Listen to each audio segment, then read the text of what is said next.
Hi everyone, I'm Diego Spon and this is the 6th episode of Couch Talks with my flatmate. In this case, we're going to do the episode in English because my invitee, so my guest, Alex Schmid, is coming from Switzerland to record this episode with me.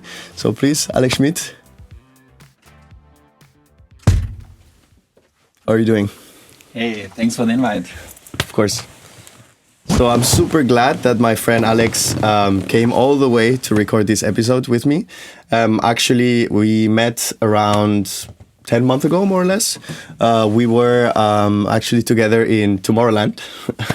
It's a very interesting story. So like a few friends in common made a huge group to go there. And then we traveled all to Belgium. And then we were spending there a few days together. And we actually built a very strong friendship. We don't see each other that often because unfortunately he lives in Zurich and I live here in Barcelona. But we sometimes manage to, organize a trip, or actually we're going to Marbella this afternoon together. And so, well, Alex, I want you to have a little bit of a word, introduce yourself a little bit. Who are you? Why are you here? Why do you think that the topic that we're going to discuss, which is atomic habits and the 3M rule, is a topic that you're good at and that you have knowledge to share and experiences? So I'll let you speak now. Sure. And thanks again for the invite. So I'm Alex Schmid. I'm 30 years old already. I'm originally coming from Munich, so the south part of Germany. Most people know it probably from the big, huge beer mugs that you're drinking there, or the Oktoberfest. Exactly. So I grew up in Germany most of my life. I spent a bit of time in the US. And now I'm living in Switzerland. And because of you and some other amazing friends I have here, I always enjoy coming to Spain. So very glad I'm back here. Yeah, it's a nice place to be. Yeah? Nice weather, nice plants, nice people. Absolutely. Absolutely. And yeah, I think it's great that that I have the chance to talk about this topic, because this book that I read is actually like really close to my heart. Because I actually found out about the author of the book Atomic Habits, James Clear, before the book got published, because back then I think it was like 2013, 2014, and he was writing articles. And at that time I was like in a very difficult situation because I'm very ambitious and very impatient as well, unfortunately. And I love fighting sports. Okay. And back then I was training for in kick Thai boxing for like a championship. And since I'm very impatient, I didn't take the time to rest and I practiced way too much.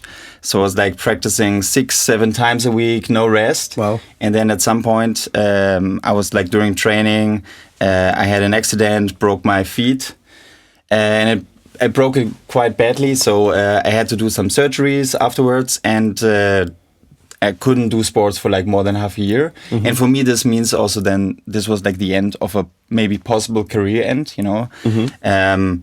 Because I was really passionate about it and I thought about continuing in this path. So for me at that point, I was like really struggling to, okay, who am I and what I want to do next in my life. Mm-hmm. And at this point, I found about, so you actually can still look it up. It's jamesclear.com. Okay.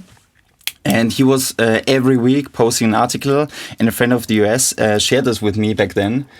And so the book and also those articles are about how you can, in your life, by very little small steps, but continuous, can form habits mm-hmm. that are long-lasting, right? Okay. Rather than those, for example, like I did it with kick Thai boxing. You have like an intense months of training, and then you stop working, mm-hmm. right? So for me, this was very crucial because now I can implement this also in my life mm-hmm. in a lot of different ways. If it's relationships, or if it's, for example, in my business life, mm-hmm. yeah.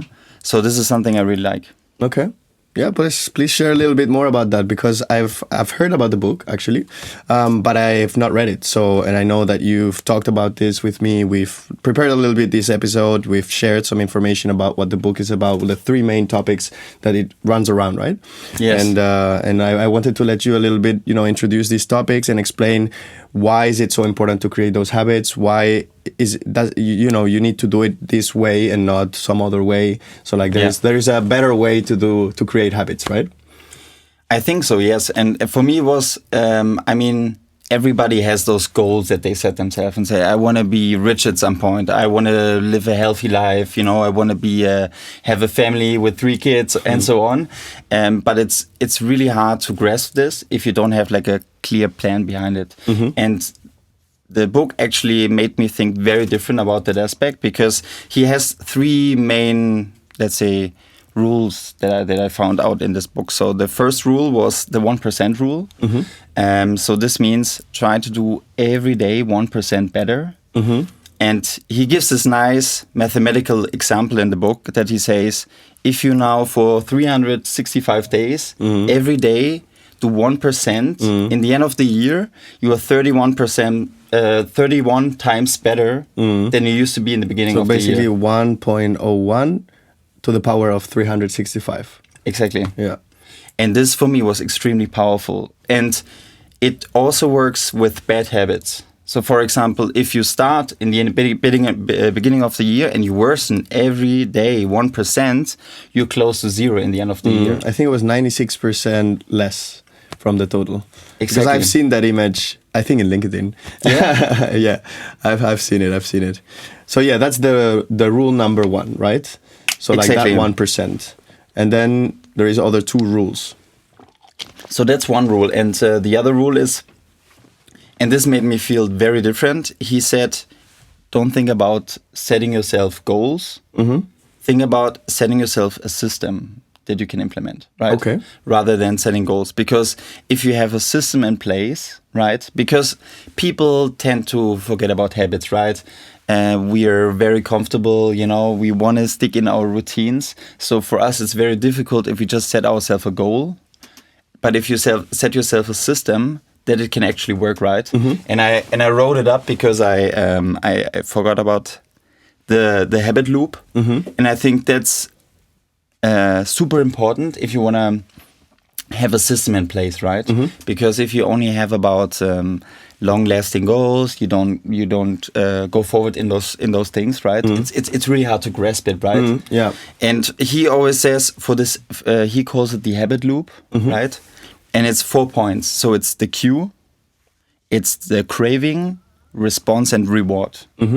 So for example, now I try to do this with meditation because I like to do it. It helps me to reduce sadness, cortisol, anxiety. Yeah, and I always told myself I will do it. You know, I will do it like 5 times a week. You know, I will push on it.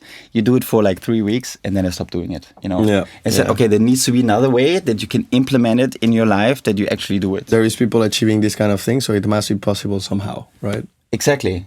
And so with this habit loop, and I can repeat it again. So cue is, for example, if we bring it now down to meditation, the cue is, for example, you set yourself a clear time, a clear location when you want to do it. That calendar slot, right? Yeah. Or for me, for example, it was like, okay, I start slow, you know. So I start every Sunday after I wake up, before I have my first coffee. After I go out of my bed, I put out my yoga mattress and I sit down on that mattress, right? And then, you know, it's about this 1%. So don't over exaggerate on those points, right? Start small and give yourself, for example, you sit there for 1 minute with your eyes closed. Because if you set this goal, it's very easy to be achievable, right? And that's another very important part. Because, for example, if you have the other points, so first one was the cue, and then you have the craving, right? Okay. So you have to see when you now for the second point you wanna what is the craving behind it. So for me it was meditation, because sometimes you feel anxious and you want to get rid of this feeling. So this was the underlying crave that I had for that.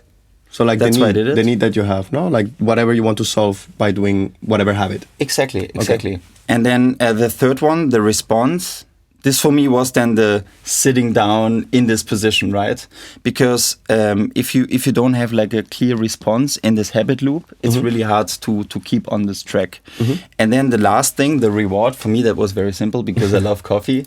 So for me it was like, okay, after I did this, every Sunday I can have my first morning coffee. Yeah. And for me, this was super easy to grasp and super easy to implement in my life, right? And then if you have, formed this habit, you know, in the system, rather than setting yourself this goal, you can then continue and say, okay, maybe I do more of meditation sessions. Okay. But it's really important that, again, you know, you find those clear locations, the clear time slots, and also the clear, let's say, respond to it. Yeah, so basically you are creating an environment where it's very easy to fulfill that habit or that action that you want to do to follow that habit, right? Exactly. Yeah, I've heard about that. I mean, I haven't read the book, but I've heard that to build a habit, basically, you need to make it easy. Make it easy because at the beginning, of course, you're going to be motivated, but also it's important that it's not something unachievable. If it's something super hard to do, then at some point you're going to be like, oh, I'm super lazy now, I don't want to do it, or I'm going to do half of it. And then you stop being consistent, which is also one of the keys of habits. You know, you need to be consistent for a few weeks. I've read studies that say that for 3 weeks, you have to be consistent on something to build that habit. It might differ between people or between the exact type of habit that you're looking for, but of course you need to be consistent to build that, you know, that routine, for example. Exactly. And I mean, there's so many nowadays with our, you know, every day we have our smartphone with us. There's so easy ways how you can use something that you use on a daily basis as your trigger to start a new habit. Exactly. That was one of the keywords that I actually read in some studies, was the trigger. Yeah. You trigger, so like for example, in your case, your trigger would be the mattress that you use to meditate. And you trigger the location, use it as a trigger, and the moment in the day, use it as a trigger. Exactly. And for example, for me, I mean, I would love to do this podcast episode in Spanish, you know. Unfortunately, my Spanish is not good enough yet. So I start Duolingo, not because I think that this is the best way to learn Spanish, but I have then a clear reminder every day. That's right. That I do like 1 or 2 minutes. And it's like super easy to do. The app reminds you like non-stop until you do it, right? Yeah, that's right. That's right. So you get notifications every day. Like I also use Duolingo as well. And you have like the reward, the gratification already built in the system, right? So for me, this is like an easy way of how you can build this habit loop. And that 1%, right? That 1% that we're talking about. Exactly. It's something quick. It's 2 minutes. You do it. You do the exercise that you need to do, and then the next day you receive the next notification saying, "Hey, you haven't done your exercise. Do it now."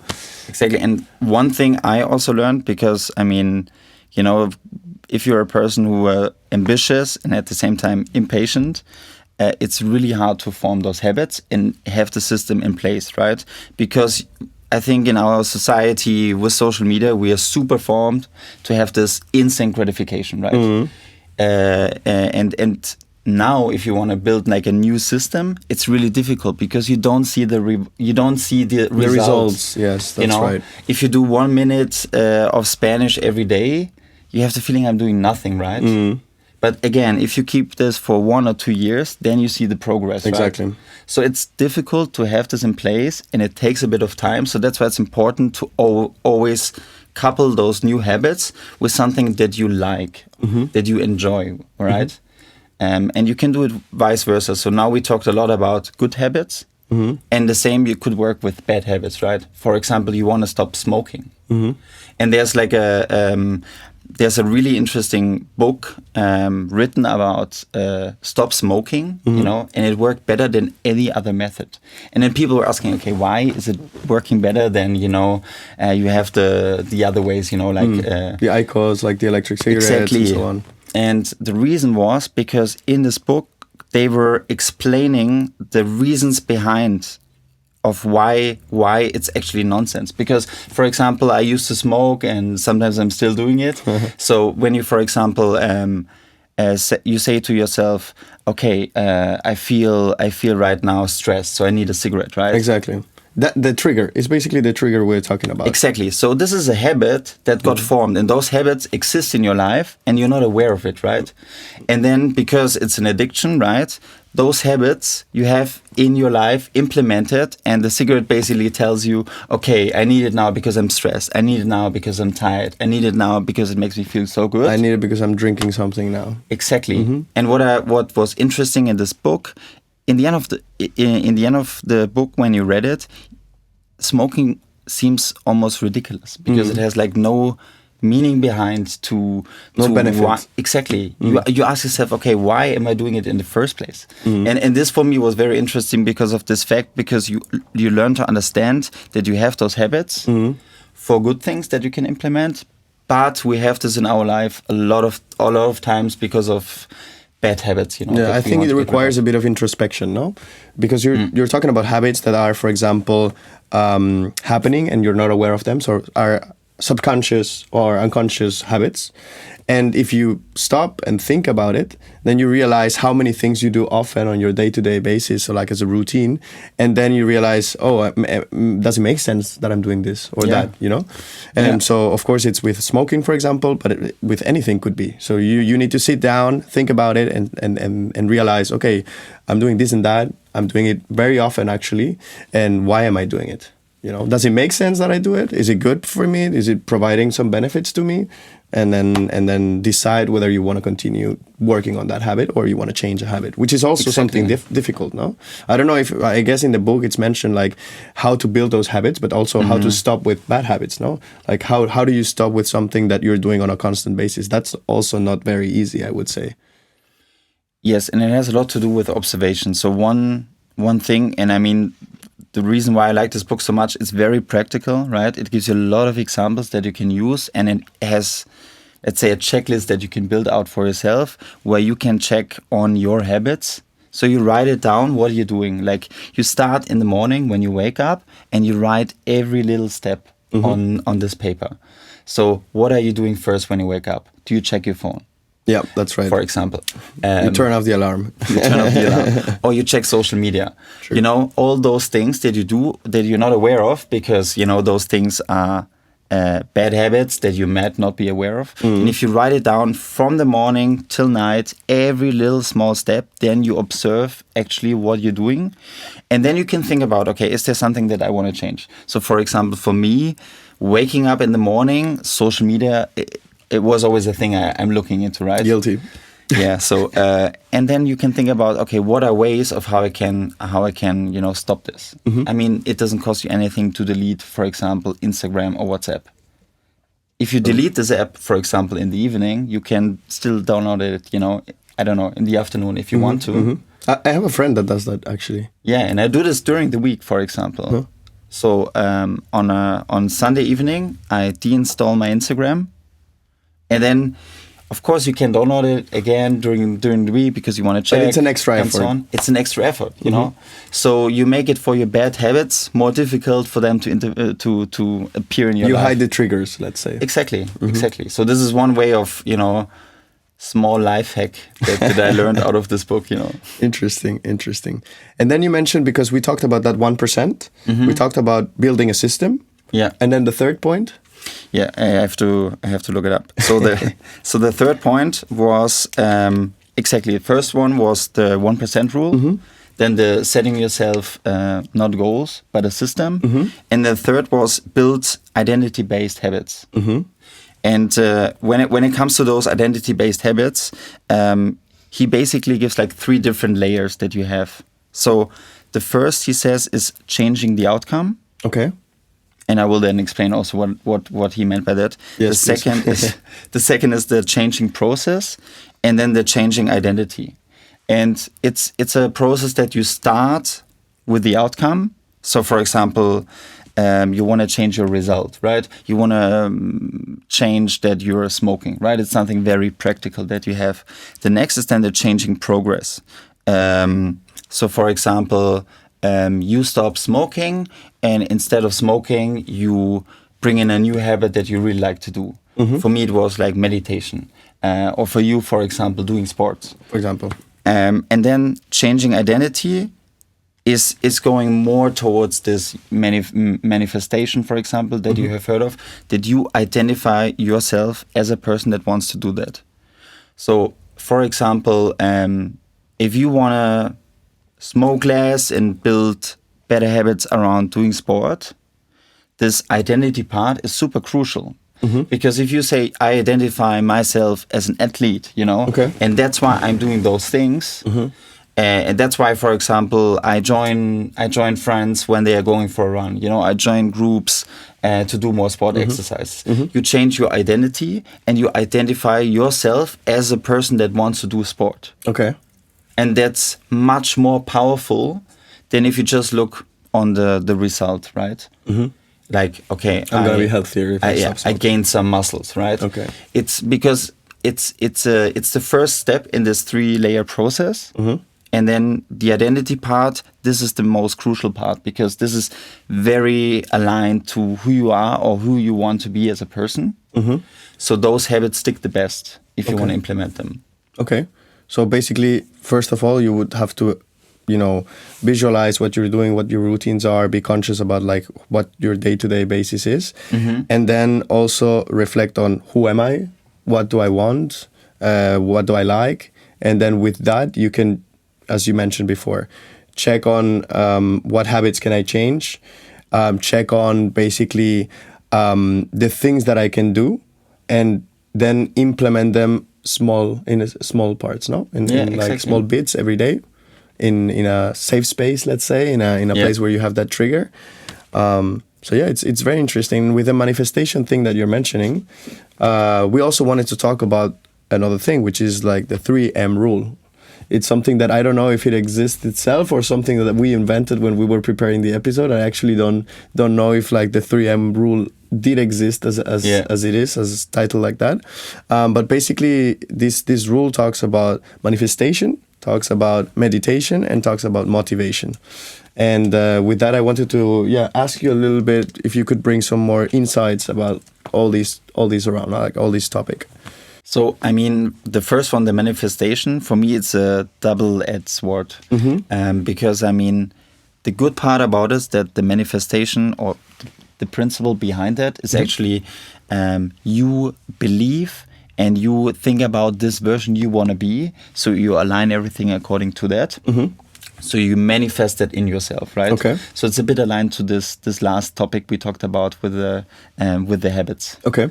And within this, so the good part is you think more positive, right? You manifest yourself that I want to be, for example, you want to be a successful leader in your business, or for example, you want to be the fittest person that you can be, right? But it can also be that you as a person then, for example, put everything over this rule you set yourself, right?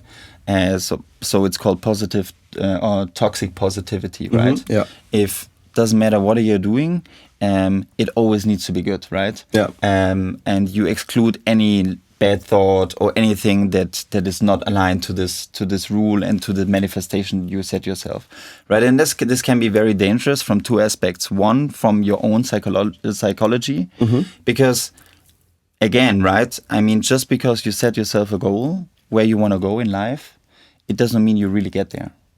So if you say, okay, in 10 years, I want to be, the perfect, fittest person, and then, for example, you had an accident, or as I wanted to be a very successful kickboxer boxer, and then 10 years from now, I'm not doing any kickboxing at all anymore. True. It can be very frustrating because you see, okay, who am I? Can I not achieve my goal?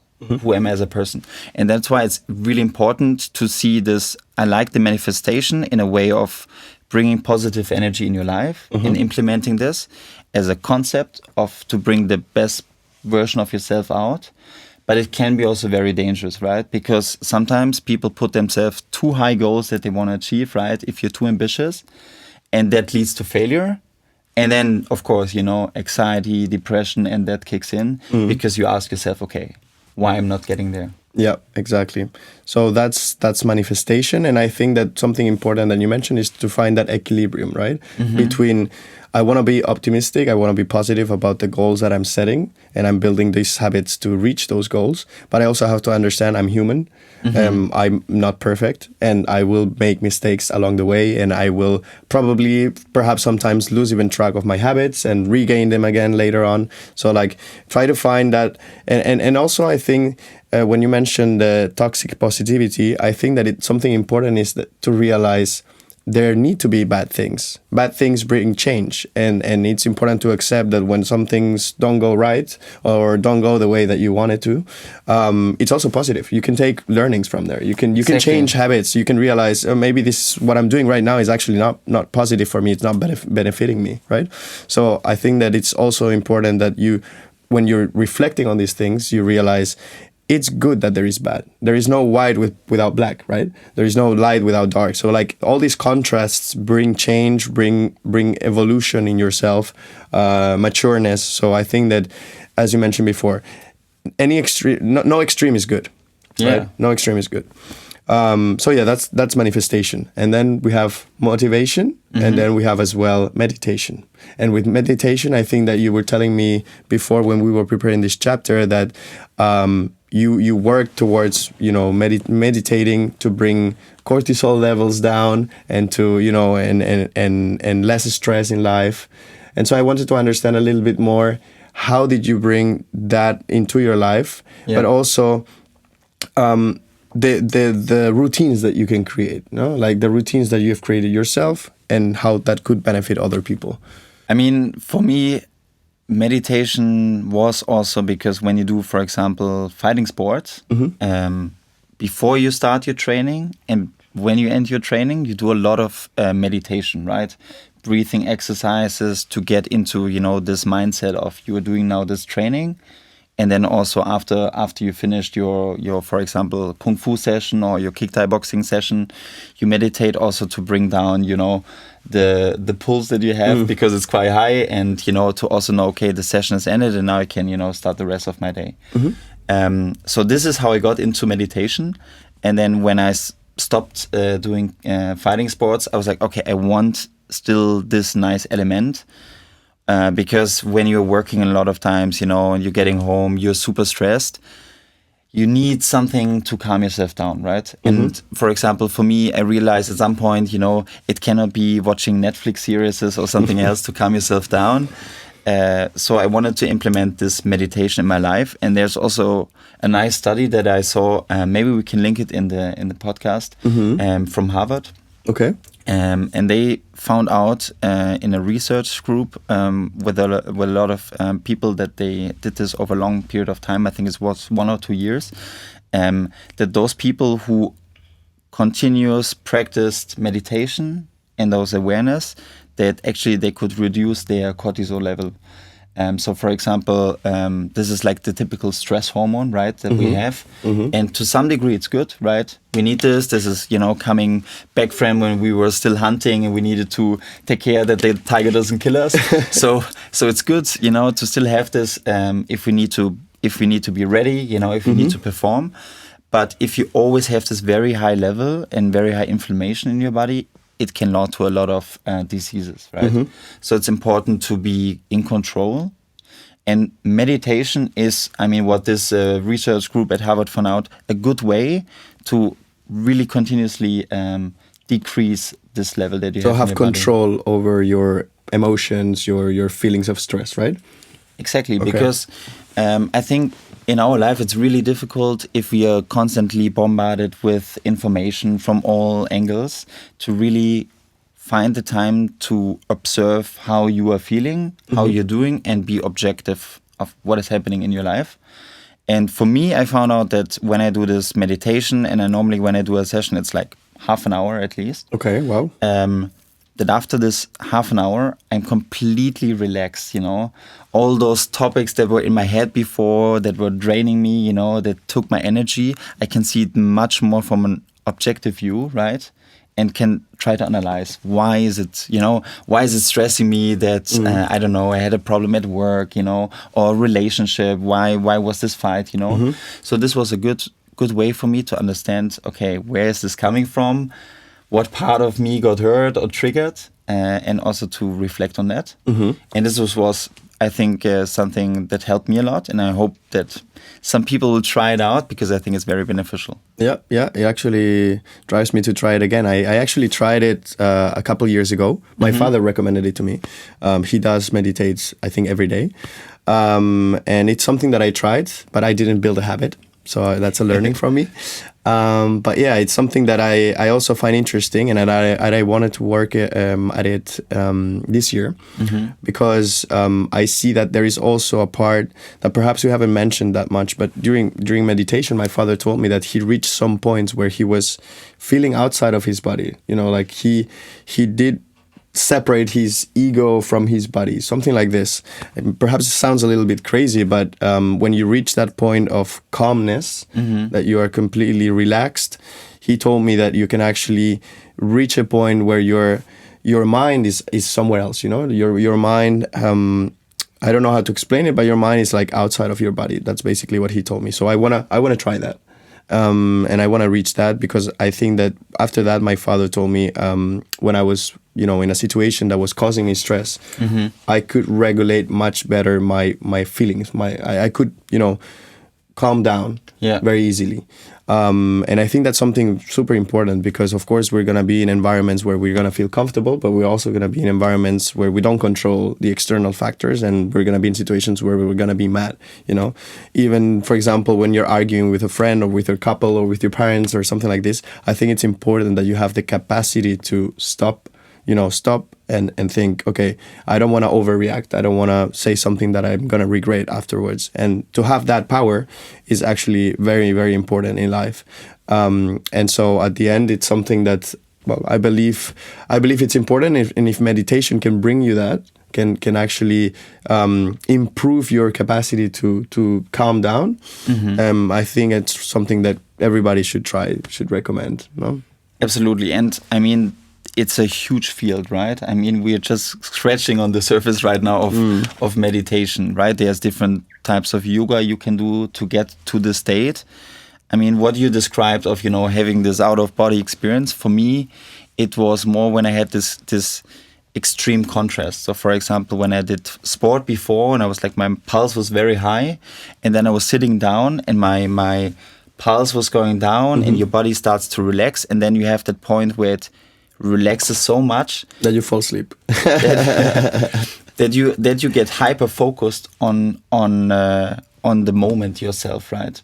And you can eradicate those thoughts that you have in yourself. Crazy. So that for me was very powerful, because it's very rare, that you have this awareness of your body and no thoughts in your head, basically. Yeah, I think the good part about meditation is that you don't need to have experience, and everybody can try it out. And you can do it from home. Also true, yeah, exactly. So no excuses. No excuses for that. And then the third M. The third M is motivation, right? So I know that you wanted to share a little bit more about that, because we all think, oh yeah, motivation is great, but there are some motivation types which are better than others. Yes, I mean, there's two different sides you have. You have the extrinsic motivators, and then you have the intrinsic motivators. And the extrinsic motivators are things that you get from the outside world. So, for example, to give you a very easy example, you check your social media, people like your pictures, you get the affirmation, and you feel great. So that's an external motivator, because you have a good feeling, and you say, hey, today I'm feeling really good because I look so great, right? That's an external factor. The difficult part about the external factors, if you depend on it, right?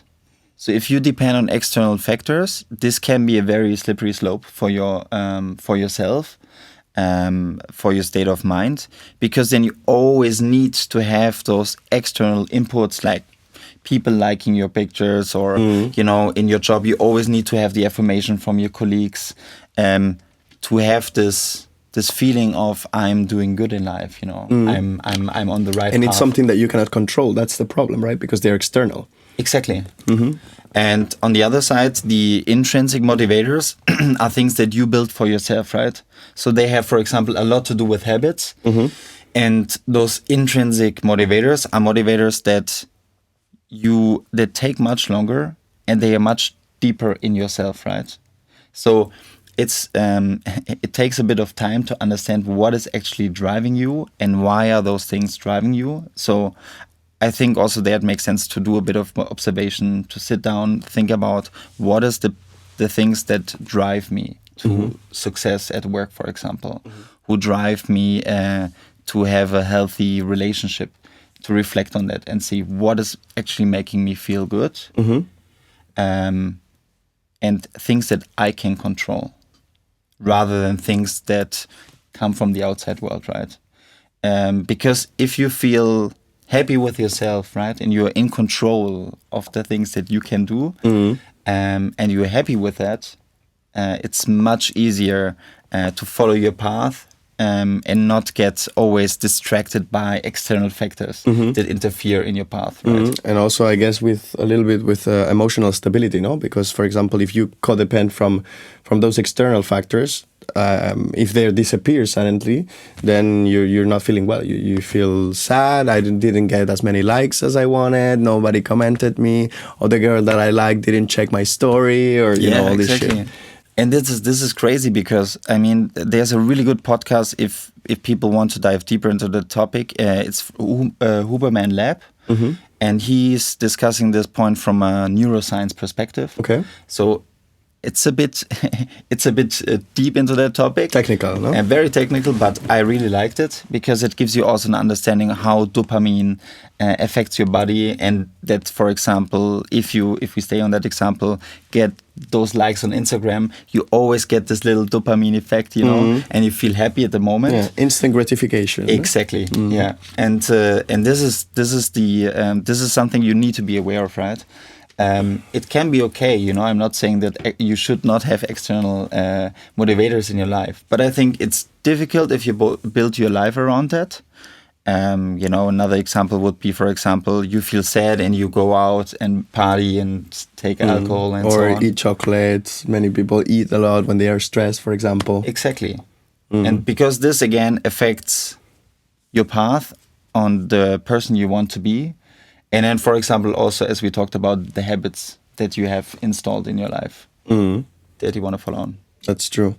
So yeah, I think that at the end, it's as a wrap up, let's say, it's very important that we observe ourselves, right? That we reflect. So basically, that's the conclusion I would get with this episode: is you have to sit down with yourself and think. And observe and realize, okay, what am I doing in my day-to-day basis unconsciously, right? How do I manifest this? Who am I? What do I want?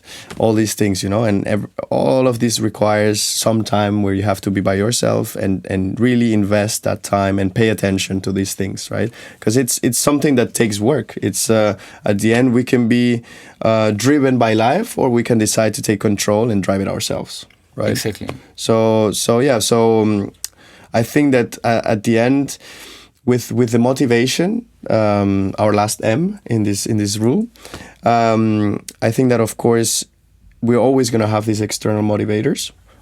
It's not something that is going to disappear. Like social media is not going to disappear. Our friends are not going to disappear. People we care about are not going to disappear. So it's good to accept that we are always going to be a little bit influenced by those because we care about that. But that we pay more attention and maybe refocus a little bit or give more importance to those intrinsic motivators, right? And that we pay attention if we're maybe losing track, or if sometimes, I don't know, it has happened to me, for example, that I'm on social media and I do feel better when I get those likes. And I know it. And it's not something bad. It's just something you need to be aware of and think, okay, am I overdoing it? Am I posting this because I want to receive feedback, or am I posting it because I like that picture myself? Ask that question honestly, you know, because there are some people that like to say, no, I only do it for me. No, you do it because you want those likes, you want that approval from other people. You have to really be honest with yourself. You can lie to everyone, but you cannot lie to yourself. So it's true that Very true. It's so it's true that you wanna ask that, and you wanna learn more about yourself to be able to feel better, because at the end that's the objective, right? You wanna build habits to become a better version of yourself. You wanna build habits because you wanna feel good with yourself, and so lying to yourself, first, it wouldn't work. Second, it wouldn't benefit you. Exactly. I mean, I couldn't say it better than you did, and I think it's the thing that I love about it was that. It's a fun process, right? And that's what I learned from our example of this book. You know, building habits doesn't need to be pain, you know. It doesn't need to take a lot of time, you know. It can be very slowly, steady, you know, and the process can be fun if you have the right system in place. Yeah, that's right. So you've made me think a lot. I'm gonna perhaps read that book. I should. You should. Yes, I should. So that would be a little bit for the 6th episode. I'm really glad you came all the way from Switzerland to here, and I'm super happy that we're gonna go to Marbella this afternoon. And I'm very much looking forward. So as a last thing, I wanted to tell you that every guest that comes here writes their name to have a register of everyone who has joined the program. So please, Alex, go for it. Yep. So yeah, as a last part of this episode, I wanted to thank everyone for, mostly of course you, for being here, for coming all the way, but also of course the audience. I hope this was an interesting episode that Alex could teach some stuff to all of us, including me of course. And with that, yeah, I wanted to ask again, if you have positive or negative or constructive feedback, please share it with me.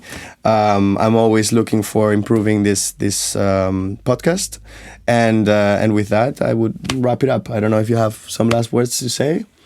No, thanks again for inviting me. I think this was a great opportunity to share a bit about how I feel about the topic, and yeah, looking forward for the feedback. Yeah. So thanks a lot, Alex. Thanks a lot. I really appreciate it. I really appreciate that you came all the way. Of course. So thank you very much.